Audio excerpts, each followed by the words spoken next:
Shalom. Voilà. Aujourd'hui, on commence l'enseignement. Dans le cadre, il y a retraite parce que nous sommes en retraite. C'est depuis hier que nous avons commencé le moment de prière. Et c'est pour cette raison, nous allons aborder un sujet qui va nous permettre de pouvoir faire l'étude globale aux épîtres, à l'épître aux Éphésiens. C'est-à-dire nous allons étudier Éphésiens chapitre 1, chapitre 2, chapitre 3, chapitre 4, chapitre 5 et chapitre 6. Voici le thème, le combat spirituel victorieux. Le combat spirituel victorieux parce que l'épître aux Éphésiens nous explique ces combats spirituels victorieux qui a été mené par Christ à la croix. Nous allons aussi faire l'appel aux autres passages pour que vous puissiez être éclairés. Comme nous sommes dans un moment de prière, dans une retraite de prière, si vous avez aussi des questions, toutes les questions, vous êtes libre de pouvoir les poser. Le combat spirituel victorieux. Avant que nous puissions entrer dans les détails, je voudrais d'abord résumer l'épître aux Éphésiens. Les résumés, vous notez le résumé. Je vais faire les résumés de l'épître aux Éphésiens. On ça la résumé épître et Éphésiens. Résumé. Éphésiens chapitre 1. Éphésiens chapitre 2. Éphésiens chapitre 3. Donc, Éphésiens chapitre 1, chapitre 2, chapitre 3 explique l'identité et la position des croyants en Jésus-Christ. L'identité et la position des croyants en Jésus-Christ. Nous allons le voir dans les détails. Éphésiens 1, Éphésiens 2, Éphésiens 3. Ça explique notre héritage, notre identité, notre élection, notre position en Christ. Ça, c'est Éphésiens chapitre 1, le verset, chapitre 1, chapitre 2, chapitre 3, explique l'identité, la position des croyants, l'héritage des croyants en Jésus-Christ. Est-ce que c'est bon? Je dis Éphésiens chapitre 1, chapitre 2, chapitre 3 évoque ton identité, ta position, ton héritage en Christ. C'est la position spirituelle. Pour conclure, c'est la position spirituelle. C'est la position spirituelle de tout croyant. Donc lorsque vous lisez Éphésiens chapitre 1, Éphésiens chapitre 2, Éphésiens chapitre 3, vous allez découvrir votre position, votre identité. Ok? Essayez de suivre ça. Votre identité, votre position en Christ. Et cette position, je précise, et identité, elle est spirituelle. Ou cet héritage est spirituel. Est-ce que vous comprenez très bien? Là, je suis en train d'abord de résumer l'épître aux Éphésiens avant que nous puissions entrer dans les détails. Chapitre 1, chapitre 2, chapitre 3, chapitre 4. C'est bon. Donc, Éphésiens 1, Éphésiens 2, Éphésiens 3, je dis c'est quoi? Ça parle de identité, position, héritage spirituel de croyants que nous sommes. Est-ce que c'est bon? Voilà, ça c'est la première information. Notez maintenant Éphésiens 4. Éphésiens 5. Donc, quand je dis Éphésiens 4, vous comprenez, non? Ça dit à partir du verset 1er jusqu'à la fin. C'est bon. Éphésiens 4. Éphésiens chapitre 5.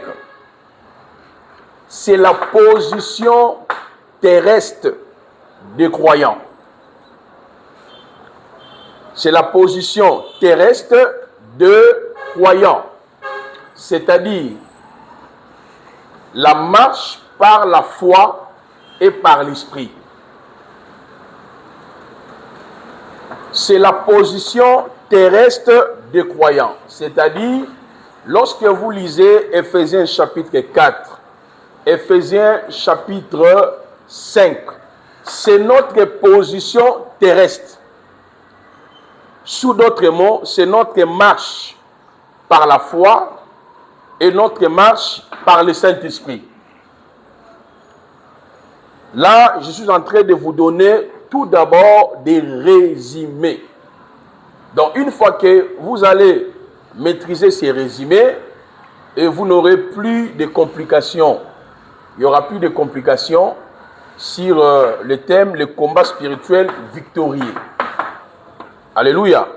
Parce que nous sommes dans les temps où on parle du combat. Ah, un peu long, ouais. Voilà. Et non, mais encore, ça c'est très bien.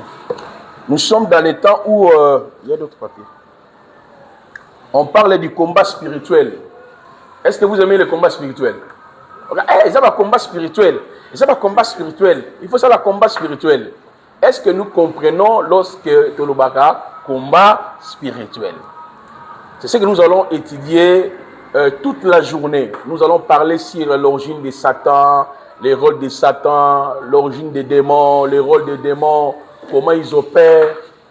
Vous voyez, stratégie de Satan et puis notre position.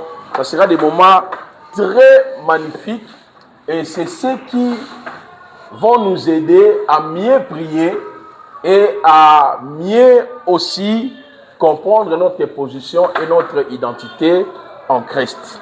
C'est bon? Voilà. Je dis Éphésiens chapitre 4, Éphésiens chapitre 5, c'est la position terrestre. C'est-à-dire la marche chrétienne. La marche par la foi et la marche par l'esprit, par le Saint-Esprit. Et nous allons aussi les découvrir. Que veut dire la marche par la foi et la marche par le Saint-Esprit? C'est bon. Maintenant, Éphésiens chapitre 6. Éphésiens chapitre 6. Éphésiens chapitre 6. C'est la position belligérante. Je ne sais pas le synonyme de belligérante. Un français simple. Hein? C'est la position de la guerre. C'est la position du combat. Voilà. C'est la position du combat. C'est la position du combat spirituel.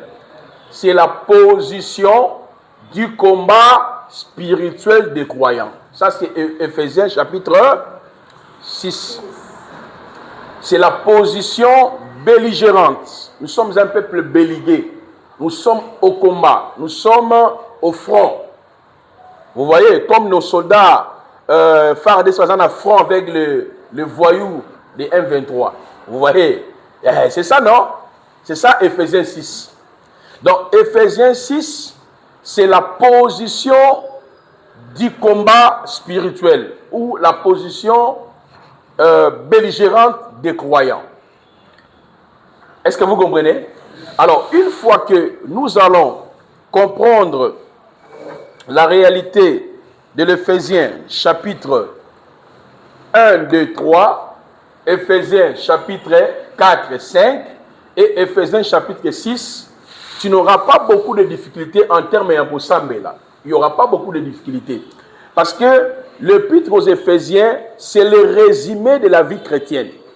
Donc tout se résume à travers ça, à travers l'épître aux Éphésiens. Est-ce que c'est bon? Nani a noté bien par rapport à la répartition. C'est bon? Dans lui, point un sou que dans lui, position un combat. C'est le combat spirituel. C'est bon. Amen. Voilà. Regardez très bien. Nous ne pouvons pas comprendre le combat spirituel victorieux, comme je l'ai dit, si nous ne comprenons pas l'épître aux Éphésiens. Parce que c'est la clé.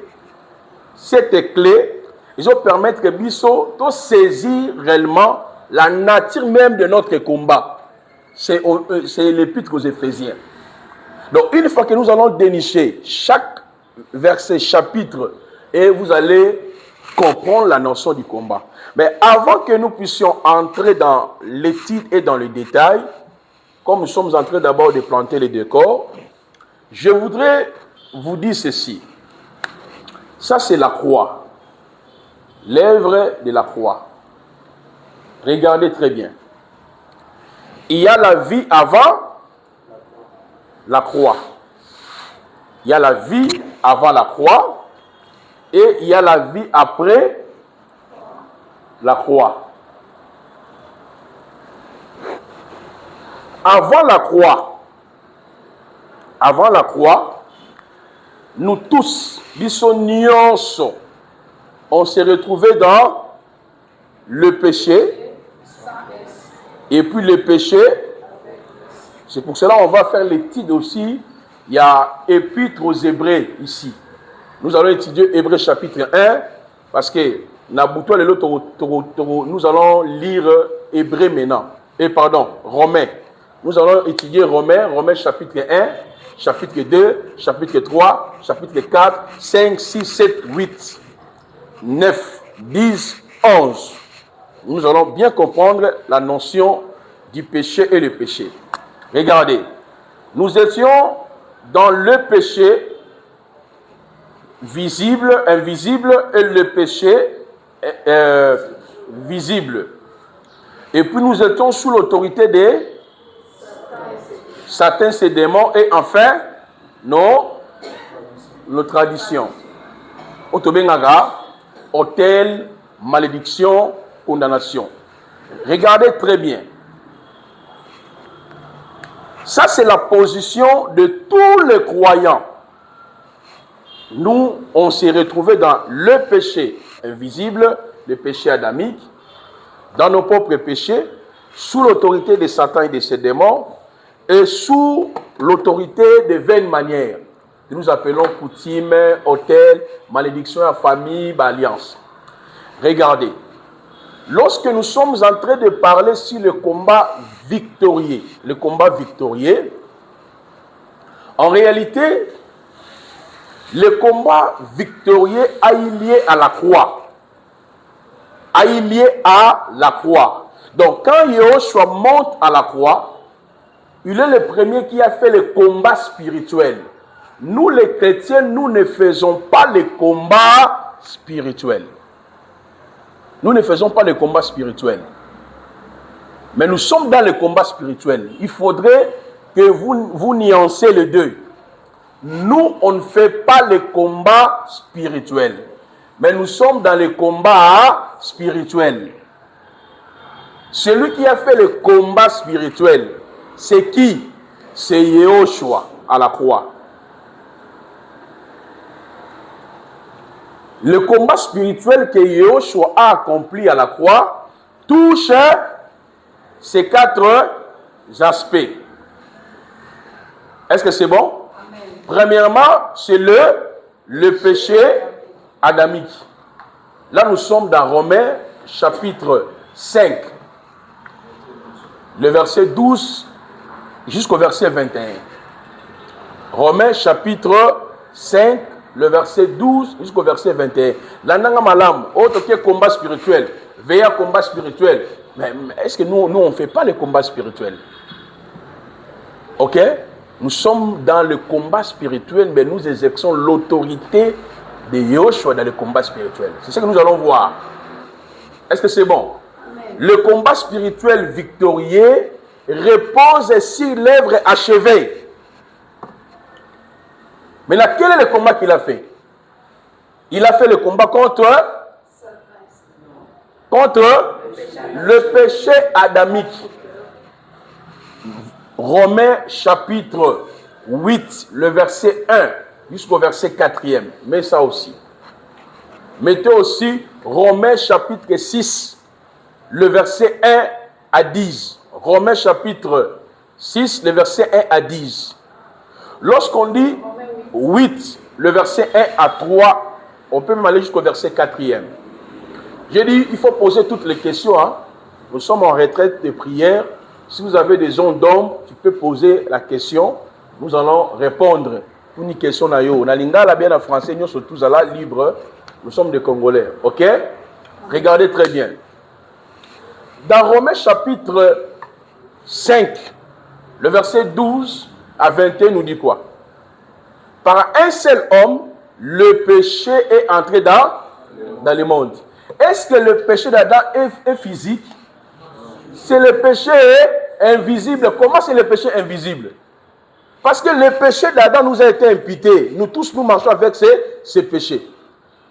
Mais lui, il avait commis le péché visible, c'est-à-dire il avait violé quoi? La loi. Mais le péché d'Adam devient invisible dans le sens où nous tous, nous naissons dans la filiation adamique. C'est pour cela que le combat spirituel n'est pas le domaine de l'homme. C'est Dieu lui-même qui a mené le combat spirituel pour nous. Donc le premier aspect du combat spirituel, il a fini avec le péché adamique. Maintenant, qu'est-ce que le péché adamique a engendré? Le péché adamique, c'est ce qui a engendré ces trois captivités ici. Le péché avec S à la fin, que nous appelons la magie, l'idolâtrie, parce que le péché avec S à la fin, avec en gros les œuvres de la chair. Galates chapitre 5, au tiers le verset 19 jusqu'au verset 25. C'est bon? Le péché ici, quand Yahushua est monté à la croix, il a fini avec ça. Il a fini avec le péché avec S à la fin. Je dis Galates chapitre 15. Ce qu'on mis bien tout, on a partage, on a l'église. Ça c'est le partage. Voilà. Galates 5, 19 à 25. C'est bon? Vous mettez aussi 1 Corinthiens chapitre 6, le verset 9 à 11. Parce que dans notre concept, nous prions dans le but de rapporter la victoire ou de mener un combat, oui. Galates 5, 19 à 25, où Paul parle des œuvres de la chair et les œuvres de l'esprit. Est-ce que c'est bon? Amen. Alors, quand vous lisez 1 Corinthiens 6, le verset 9 à 11, la parole nous dit quoi? Nous avons été lavés, nous avons été sanctifiés, nous avons été purifiés. Donc, c'est pour cette raison-là, le soir quand nous allons lire Romains 1, Romains 2, Romains 3, Romains 4, Romains 5, Romains 6, Romains 7, Romains 8, nous allons trouver la notion du péché et les péchés qui ont pris fin à la croix. Ça, c'est le deuxième aspect du combat spirituel victorieux. Est-ce que vous comprenez? Donc, le combat spirituel victorieux, c'est une action que Yahushua a menée à la croix pour nous. Là, tu as une autre question. Quand Jésus-Christ était à la croix, toi, tu étais né. Tu n'étais pas encore né, non? Mais tu avais déjà la victoire. Est-ce que vous comprenez? Victoire sur quoi? Le péché adamique. Victoire sur tes propres péchés. Est-ce que c'est bon? Amen. Voilà. On prend maintenant le troisième aspect. Parce que le péché invisible a engendré le péché avec S, a engendré aussi, a donné l'occasion à Satan de faire quoi? D'exercer son autorité sur nous. C'est pour cette raison, quand Yahushua monte à la croix, dans le combat spirituel victorieux, il a défait Satan à la croix. Donc Satan a connu la défaite à la croix. Les démons ont connu aussi la défaite à la croix. C'est pour cela, nous ne faisons pas le combat spirituel contre Satan, contre les démons. On le verra, nous exerçons l'autorité de Christ en résistant contre Satan et contre les démons dans le combat spirituel. Est-ce qu'on a madame? Est-ce que veillez à combat spirituel? Ma famille, ma famille, ma Satan, et ça m'a bisoté. Et ça m'a déjà Yesu, Yemoko, qui a fait ce combat spirituel. Nous sommes dans le triomphe de Christ. C'est pour cela qu'on va voir Éphésiens 4, Éphésiens 5, qui parle de la marche chrétienne, le triomphe. Comment on peut triompher par le Saint-Esprit et triompher par la foi. Est-ce que vous comprenez? C'est le triomphe par le Saint-Esprit et le triomphe par la foi qui nous maintient dans le combat spirituel. Au fur et à mesure que nous serons en train d'évoluer, vous serez éclairés par la grâce du Seigneur. Amen. Alors, je dis Colossiens chapitre 3. Colossiens chapitre 3. Non, chapitre 2, les versets 13-14. Colossiens chapitre 2, 13-14. C'est le passage qui est connu. Oui. Oui. Dans Ephésiens 6, quand oui. Nous n'avons pas à lutter contre la chair et le sang, mais nous avons à lutter contre les esprits méchants qui sont dans les lieux célestes. L'expression lutter là, ça n'implique pas la notion du combat. Mais nous allons revenir là-bas. Je dis nous sommes dans le combat permanent. C'est ce que je dis. Il y a une différence faire le combat, mais nous sommes déjà engagés dans le combat. Vous voyez, lorsque nous allons revenir sur le point là, on aura le temps de décortiquer tous ces moyens-là. Voilà. Ici, d'abord, toujours que nous avons étape par étape, et puis on va revenir sur Éphésiens. Oui, mon frère.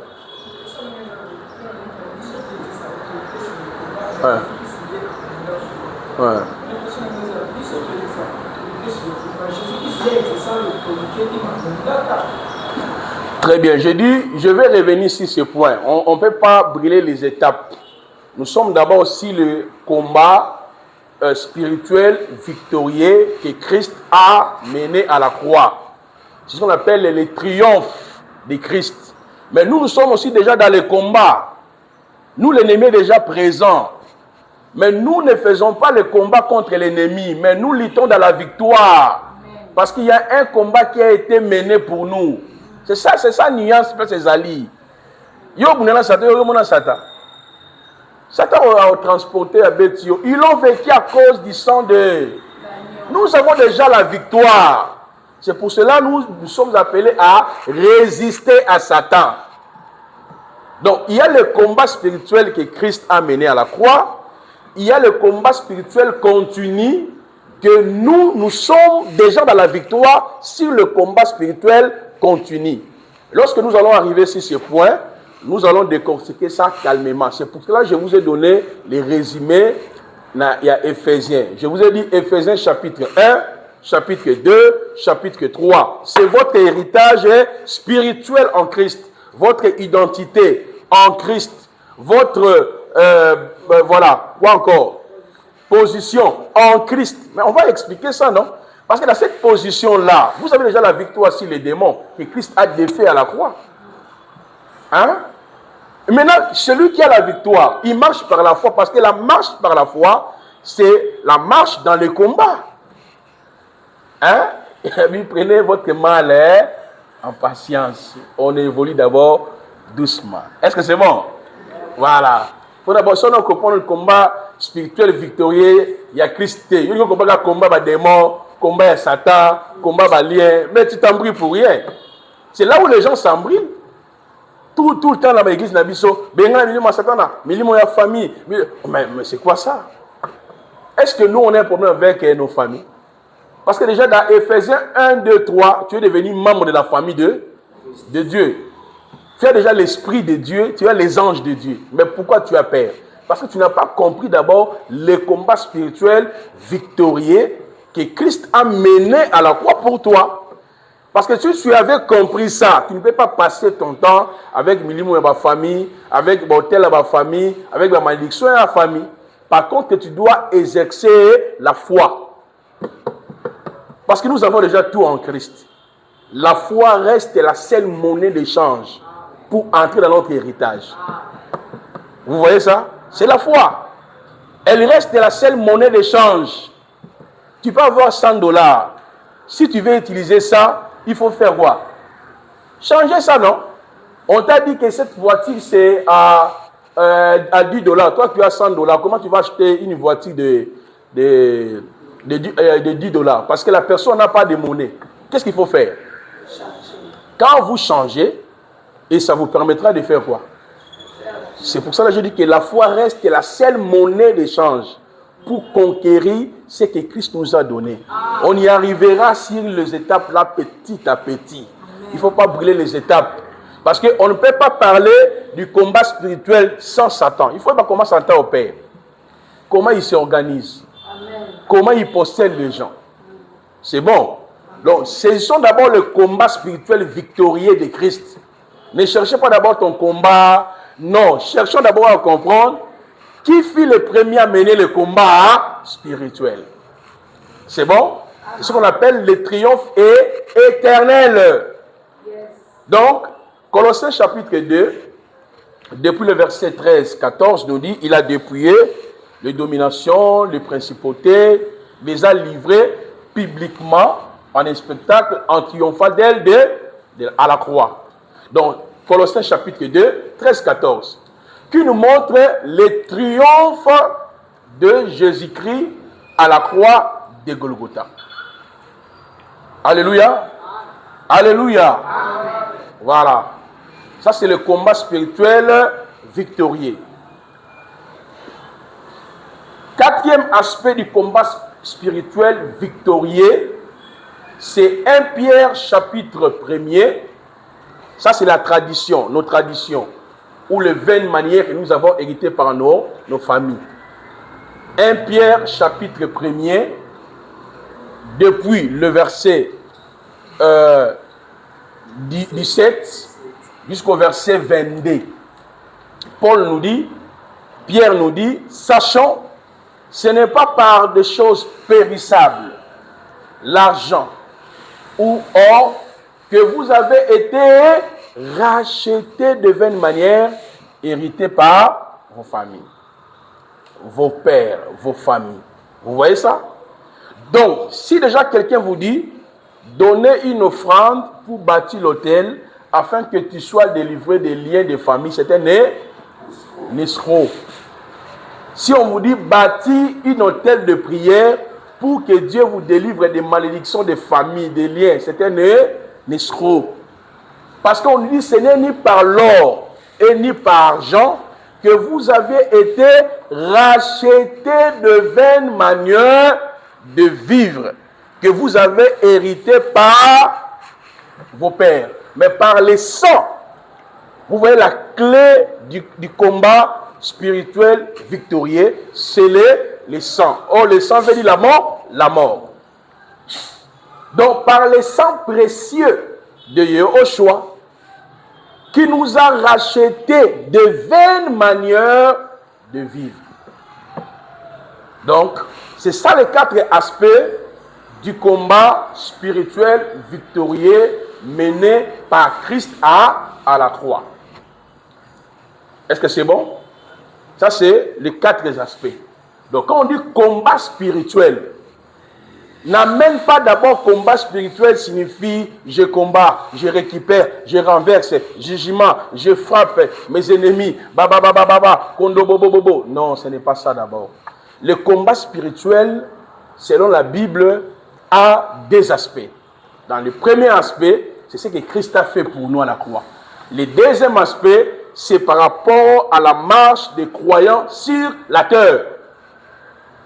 Maintenant, ce combat spirituel-là se joue comment? C'est ce qu'on va apprendre avec vous. Pour rejoindre ce que Grady avait posé la question. Nous ne luttons pas contre la chair. Maintenant, on va voir les armes spirituelles qu'on doit utiliser pour se maintenir dans le combat. Est-ce que vous comprenez très bien? Donc, le combat spirituel, ce n'est pas l'épanage de l'homme. C'est une action que Christ a fait. Il y a un moment dit, ce qui n'a nous moutou à comprendre le combat spirituel victorieux de Christ, il va mal prier, il va mal gêner. C'est là où on nous parle de 21 jours de jeûne pour renverser les autels, renverser les alliances maléfiques. Banda to banda ko renverser. Banda to banda ko kweyisa ba hôtel ko buka et ko yarape te. Car ba souci na mtema na biso. Ba problème ici la raté. Comment aussi la tête? Parce que vous n'avez pas la foi. C'est là où quand nous allons toucher le domaine de la foi, Maître Boni, lorsque nous allons toucher la marche par la foi, tu vas découvrir maintenant la vraie vie chrétienne. Parce qu'on avait déjà commencé avec vous chaque jeudi.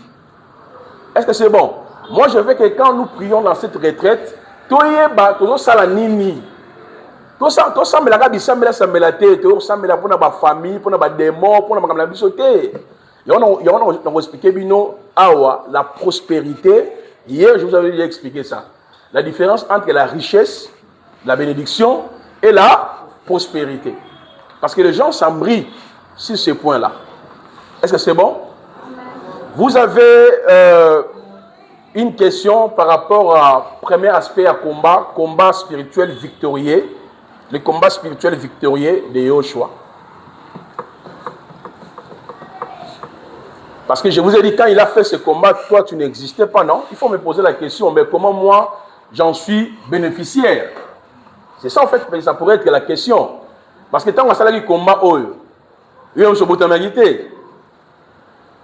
Hein? Mais voilà pourquoi il faut retourner la question, maintenant, comment Ngaï n'a bénéficiaire, na combat spirituel victorieux de Yehoshua. Autant réfléchir. Hein? Est-ce que c'est bon? Comment je suis bénéficiaire de ce combat victorieux de Yehoshua? C'est ça la thématique que nous sommes en train de partager. Le combat spirituel victorieux de Yehoshua. Est-ce que c'est bon? Nous sommes dans Éphésiens, maintenant chapitre 1, chapitre 2, chapitre 3. Notez maintenant comme le deuxième sous-thème, n'est-ce pas? Éphésiens chapitre 1, chapitre 2, chapitre 3. Oui, mon frère. Oui.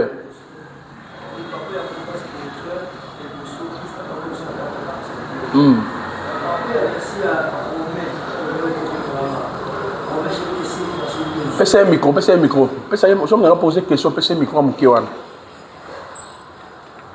Parce que les gens, voilà, essayez.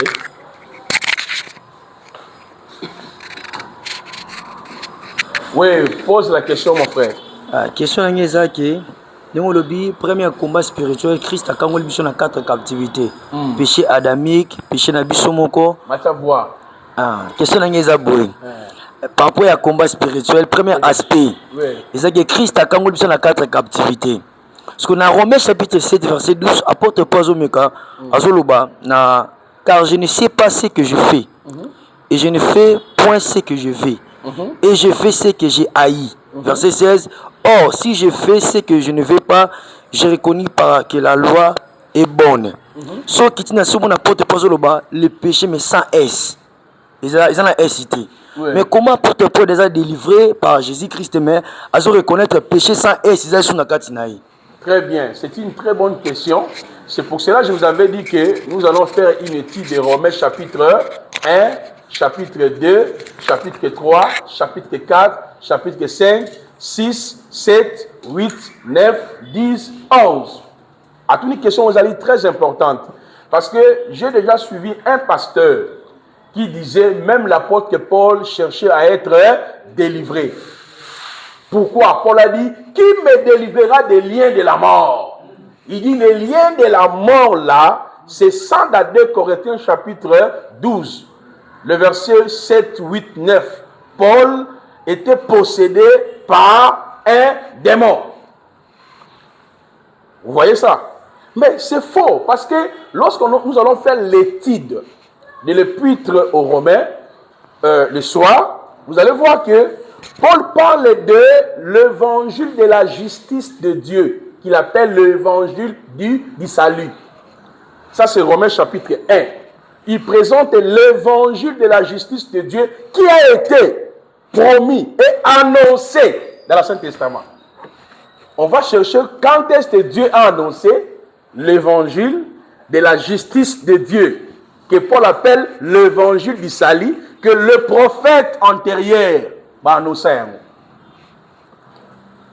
Mais alors, il m'a établi, moi Paul, pour l'annoncer. Mais comment Paul qui parle de l'évangile de la justice de Dieu, l'évangile du salut, qui sont encore possédés? C'est pour cela, lorsqu'on interprète les épîtres, ce sont des lettres. Il faut tenir compte de l'aspect contextuel, qu'on appelle la contextualisation. Il faut tenir l'aspect grammatical, qu'on appelle la transculturation.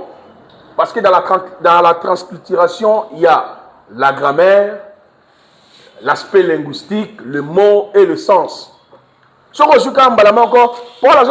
qui me délivrera. Mais attention, Paul qui parle qui me délivrera, déjà dans Romains chapitre 1, il a présenté l'évangile de la justice de Dieu, qu'il appelle l'évangile du salut, que lui-même a dit, car je n'ai pas honte d'annoncer cet évangile-là. Est-ce que vous connaissez ce qu'on appelle la justice de Dieu? Vous connaissez ce qu'on appelle le salut, que Paul a été établi pour annoncer l'évangile de la justice de Dieu et l'évangile du salut, qui sont encore possédés, qui sont encore liés. Non, il s'adressait aux chrétiens qui continuaient à se judaïser. C'est-à-dire, les gens ont accepté qu'il y ait évangile, mais qui continuaient à garder les préceptes de la loi de Moïse. Parce que le but de l'épître aux Romains, c'est pour présenter la justice de Dieu qui vient par la foi, non par les œuvres. C'est pour cela, dans Romains chapitre 2, Romains chapitre 3, il va présenter deux classes. La première classe, les Juifs, le peuple pour qui la loi a été donnée pour eux, mais tous étaient frappés par le péché. Et même nous, les nations, on était concernés parce que la loi a été écrite dans notre conscience. Maintenant, à partir de Romains chapitre 2, 3, il explique, nous tous, on était frappés par quoi? Par cette loi. Maintenant, dans Romains chapitre 3, il commence maintenant à expliquer l'évangile de la justice de Dieu et du salut. Maintenant, il commence à parler, car tous ont péché, ont prouvé de la gloire de Dieu. Nous sommes justifiés. Romains chapitre 3. Maintenant, il explique la conséquence de la justification, la rédemption, la réconciliation, la paix, l'espérance, la délivrance. Frère, ça c'est Romains chapitre 4. Merci frère. Imputation. Je vous dis, quand vous allez étudier l'épître romain, vous serez, on dit comment, subjugué. Vous voyez, vous allez comprendre la profondeur de l'œuvre de la croix. Donc là, ça pour s'adresser là-bas, on va continuer à pratiquer la loi. Là, on va expliquer, maintenant, papa n'a dit sur Abraham. Il n'a jamais été justifié par les œuvres. Il a été justifié par la foi. Romains chapitre 4. Il commence à Abraham. Maintenant, dans Romains chapitre 5, il explique la conséquence de la justification. Nous avons la paix, nous avons la joie, nous avons l'espérance. Maintenant, on va démontrer comment la procédure a été tentée. On va expliquer à nous, l'amour de Dieu a été répandu dans nos cœurs. Lorsque nous étions encore pécheurs, Christ est mort pour nous. Maintenant, dans Romains chapitre 6, alors nous sommes plus des esclaves. Nous, on a été crucifiés avec lui, ensevelis avec lui, ressuscités avec lui. Et puis il conclut, nous marchons en nouveauté de vie. Et il dit, celui qui est affranchi est esclave de qui? De Dieu. Maintenant, il rentre dans Romains 7, là où tu es. Il commence maintenant à leur dire, ah mais si vous continuez avec la loi là, la loi n'est pas mauvaise, elle est correcte. C'est la dictée de Dieu. Mais c'est elle qui m'a donné la connaissance du péché. Maintenant, là, l'apôtre Paul se place comme qui? Comme qui? Comme le peuple juif est. Comme encore? Comme un pécheur. 3. Continuez encore. Il y a un autre élément que vous avez oublié. Comme un esclave, oui. Non, retournons au commencement. Parce que, voilà, il dit, sans la loi, je vivais.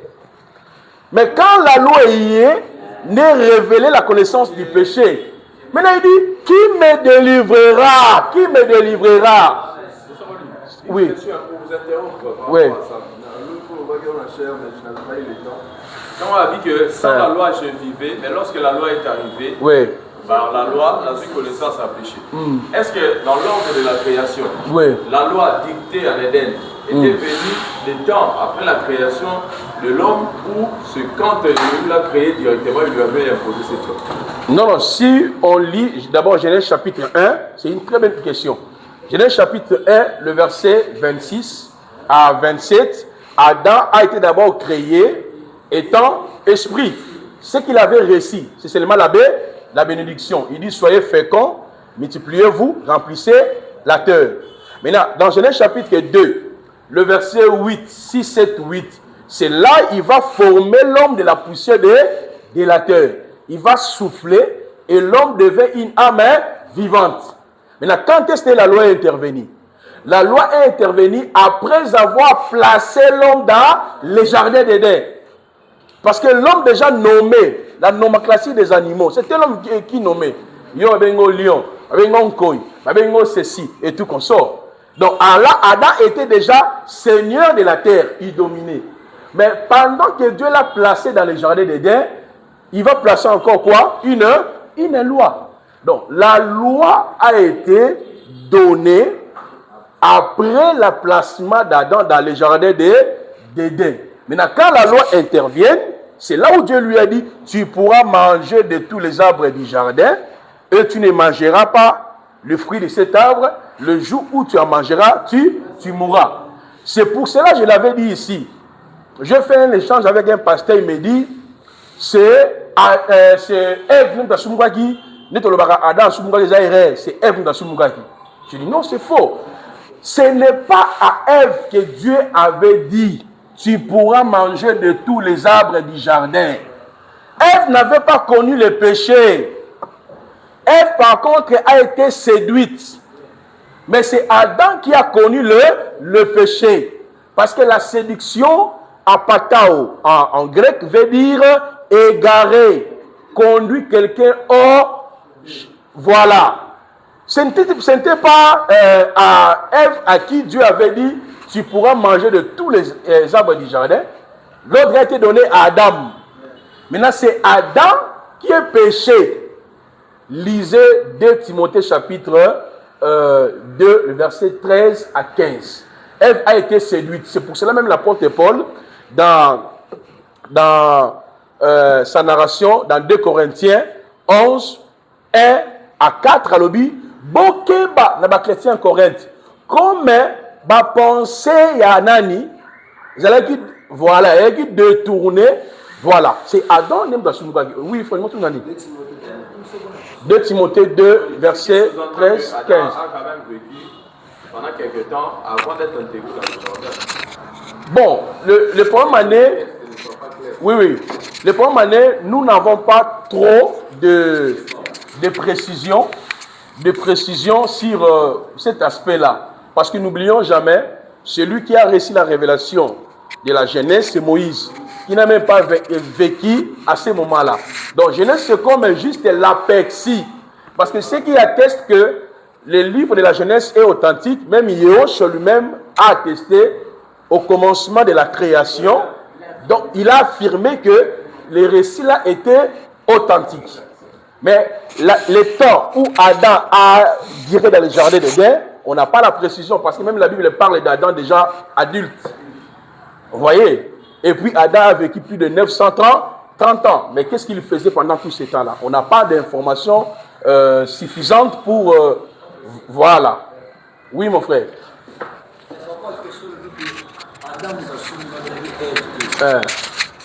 Adam Tasumugaki.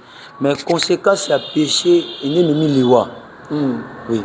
Mais on remarque même dans Maloubanzambe, tant qu'il y a sa punition, Abi Ève a bout na pasi, Adam a maudit Mabili. Mais Ève a Sumugaki dit père. Mais pourquoi ça m'a prononcé qui Maloubana n'est pas né à malédiction? Pourquoi Ève a Koufagi? Parce que conséquence, il y a péché, c'est la mort. Pourquoi Koufagi? Très bien, très bien.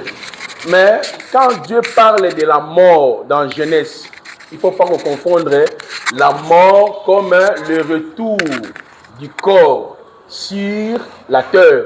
Même Jésus lui-même est mort. Même moi, on koufa. Ok? Mais lorsque la Bible parle, le jour où tu en mangeras, tu mourras. Mort là, le mot mort veut dire séparation. En hébreu, quand on parle de la mort, veut dire d'abord la séparation. C'est pour cela qu'il y a deux sortes de morts. Il y a la mort comme la séparation du corps et de l'esprit. Il y a la mort comme la souffrance éternelle de quoi? De l'âme de la personne.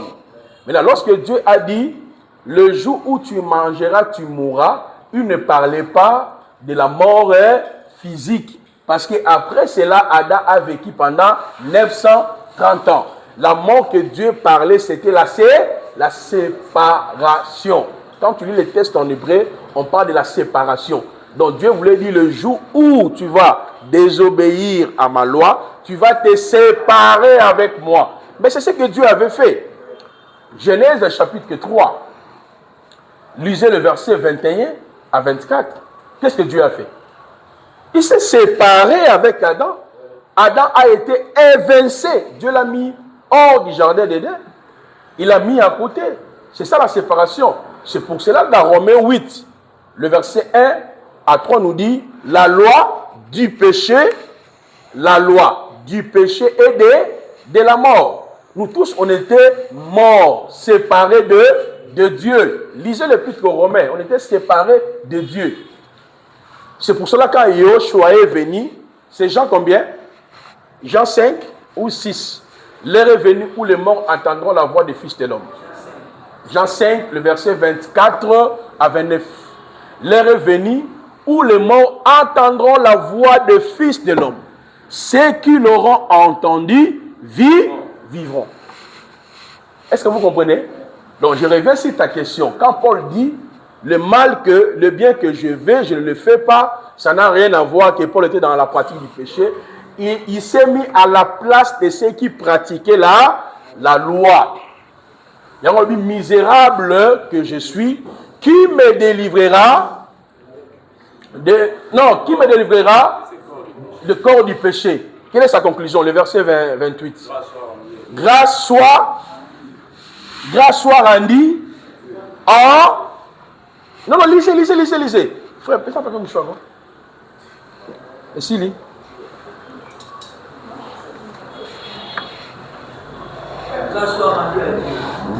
Grâce soit rendue à... Ah, maintenant, grâce soit rendue à Dieu par Jésus-Christ, notre... Maintenant, le verset 8, il va dire quoi? Il n'a plus... Ce qui lui condamnait là, le péché là, il dit, maintenant, il n'a plus la condamnation pour ceux qui sont à Mashiach. Car la loi de l'esprit de vie en Christ l'a franchi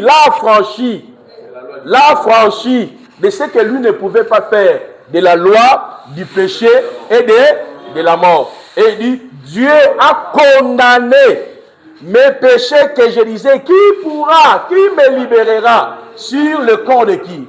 De Jésus. Est-ce que vous comprenez? Donc on aura le temps d'étudier Épître aux Romains.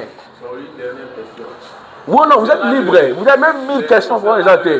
Le 4, le combat spirituel victorieux que Joshua a mené. Oui. Le contexte, c'est Colossiens 2. Oui. Il a dépouillé l'acte dont les ordonnances le condamnaient étaient sur. Oui. L'acte dont les ordonnances le condamnaient étaient. Est-ce que l'apôtre Paul faisait allusion à la loi de Moshe ou à la loi du péché et de la mort édictée en Éden?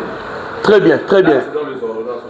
Très bien, très bien. Non, non, là, parce que si vous lisez très bien la narration de l'apôtre Paul, vous lisez Romains, vous lisez Galates, vous lisez Colossiens, Paul parlait à deux fois de la loi mosaïque et il faisait allusion aussi à la loi du péché de la mort. Donc lorsqu'il dit, il a détruit les ordonnances, les préceptes qui nous condamnaient. Toi, tu ne sais pas que la Bible nous dit que avec la loi était un pédagogue pour nous conduire vers Galates chapitre 3. Parce que la loi a été donnée de Moïse. C'était pour mettre fin en quoi? Oui, mettre fin à la transgression. Galates chapitre 3. Même Hébreux chapitre 9. Donc la loi de Moïse, Hébreux chapitre 9, Galates chapitre 3, ont été données. Parce que la loi de Moïse n'est que la répétition de la loi que Yahweh a donnée dans le jardin d'Éden. L'a multiplié maintenant en 613 lois. Maintenant, quel était le but de cette loi? C'était pour mettre fin, expier le péché, rendre quelqu'un juste, rendre quelqu'un parfait. C'est pour cela que quand vous allez lire Hébreux chapitre 9, Galates chapitre 3, vous trouverez l'expression que malgré les sacrifices qu'on offrait perpétuellement, ne pouvait pas mettre fin à la transgression de la loi. Et le souvenir du péché était renouvelable. Donc quand on dit qu'il a effacé l'acte dans les hommes qui nous condamnaient, là il fait l'allusion à la loi promulguée à la montagne de Sinaï. Mais lorsque dans Romains chapitre 8, il parle de la loi du péché et de la mort, là il nous renvoie dans le jardin d'Éden. Parce que vous allez voir que dans la narration de Paul, il change. À des fois, il prend la loi de Moïse. Exemple, Romains chapitre 10, versets 4 à 6. Il parle de la justification qui vient par les œuvres de la loi. Là, ce n'est pas la loi donnée dans le jardin d'Éden. Là, il fait l'allusion à la loi donnée à la montagne de Sinaï. La justification qui vient par les œuvres de la loi et la justification qui vient par la foi. Dans Romains chapitre, dans Galates 3, il appelle ça la prédication de la foi. Bref, lorsque nous allons entrer sur l'épître, nous allons décortiquer. Je ne sais pas s'il y a d'autres questions. Si les triomphes, tout le monde partage, hein, c'est la formation. Il faut poser toutes les questions possibles. Nous avons un triomphe. Oui, mon frère. Tout là, si le combat spirituel victorieux de Christ. Oui.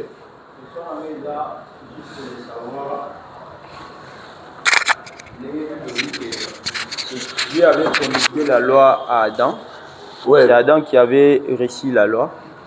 Maintenant, je voulais savoir si Adam n'avait pas promulgué la loi orale à sa femme.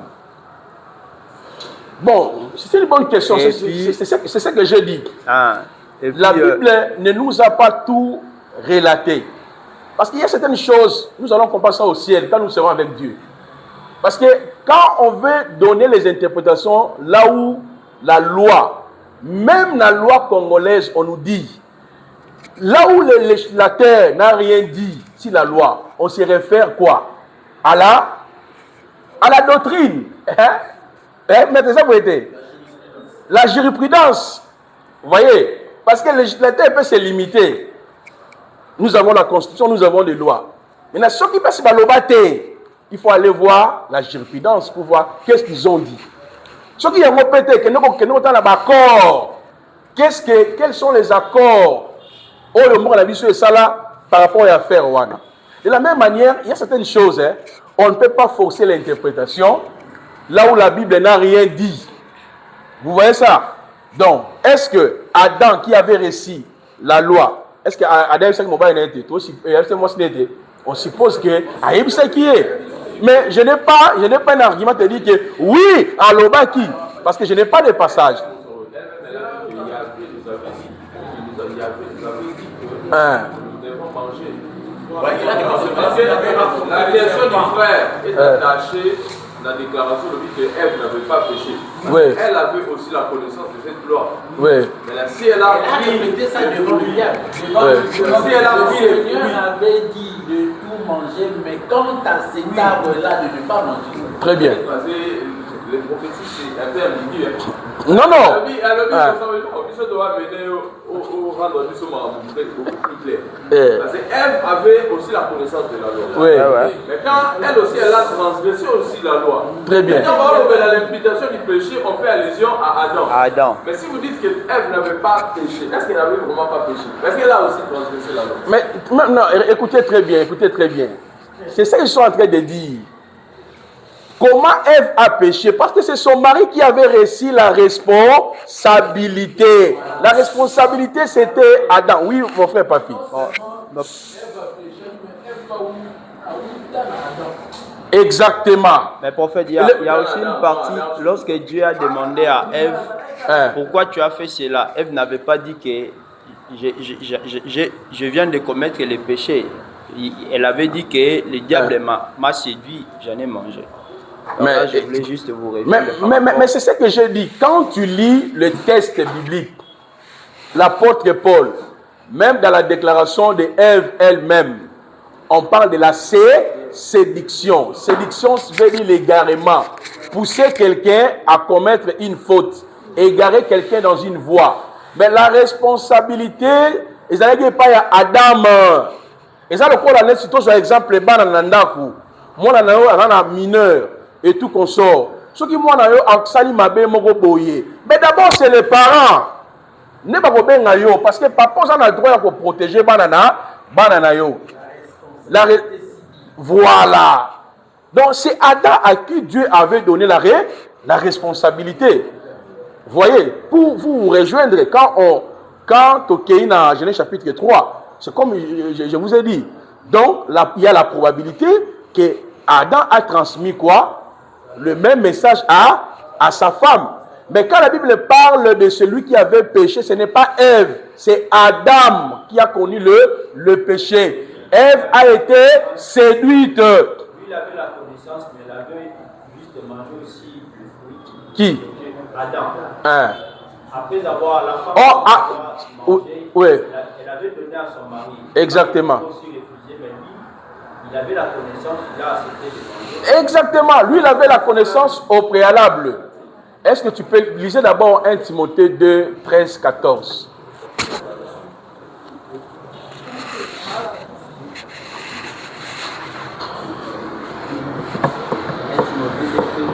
Oui. Car Adam a été formé le premier, Ève ensuite. Et ce n'est pas Adam qui a été séduit, c'est la femme qui séduit, s'est rendue coupable de transgression. Mais exactement. C'est pour cela quand l'apôtre Paul parle, c'est par un seul homme.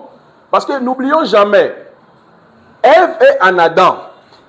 Parce que Ève est la partie d'Adam. Par un seul homme, le péché est entré dans le monde. Et le péché a touché toutes les races humaines. Même ceux qui n'avaient pas transgressé. Regardez très bien Romains 5, lobby. Semblable à Adam. La Bible est claire. On réfléchit en termes de texte. On ne réfléchit pas. Le problème c'était sur le fait que Adam n'a pas péché et Ève n'aurait pas péché. Mais c'est ce que la Bible nous dit. Ève a été séduite. C'est Adam Moutou à Soumukaki. Pourquoi? C'est lui qui avait reçu la responsabilité. Donc automatiquement aussi, Ève a commis quoi? Le péché. L'écriture que tu viens de lire, on dit que Ève, ayant été séduite, elle s'est rendue coupable de transgression. D'une part aussi, l'apôtre Paul dit qu'Ève a aussi pris part au péché. Mais c'est ce qu'on est en train de dire, non? On parle de la séduction. Mais la séduction a mené Ève où? À la transgression.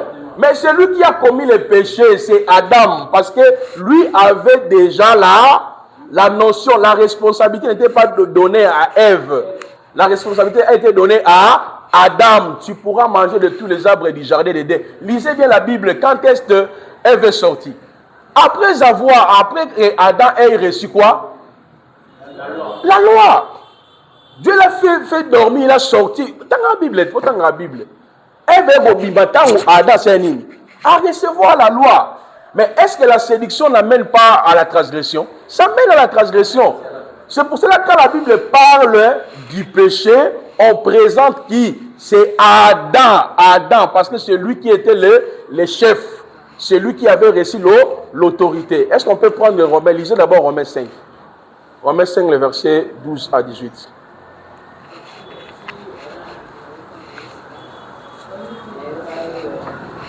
Robi, maman. Oui. Tokei. C'est pourquoi, comme par un seul homme, le péché est entré dans le monde, et par le péché, la mort, ainsi la mort s'est étendue sur tous les hommes parce que tous sont péchés. Car jusqu'à la loi, le péché était dans le monde. Or, le péché n'est pas imputé quand il n'y a point de la loi. Cependant, la mort a régné depuis Adam jusqu'à Moïse, même sur ceux qui n'avaient pas péché par une transgression semblable à celle d'Adam. C'est ça. Est-ce que vous comprenez? Donc, on parle, la responsabilité pénale, c'est Adam. Ok? La femme a été séduite, a commis aussi la transgression. Mais la responsabilité du péché, c'est qui? C'est l'homme. Est-ce que c'est clair maintenant? Voilà, on revient sur le combat spirituel victorieux. C'est le frère qui avait posé la question. Nani, c'est bon? Mais on comment peut-être?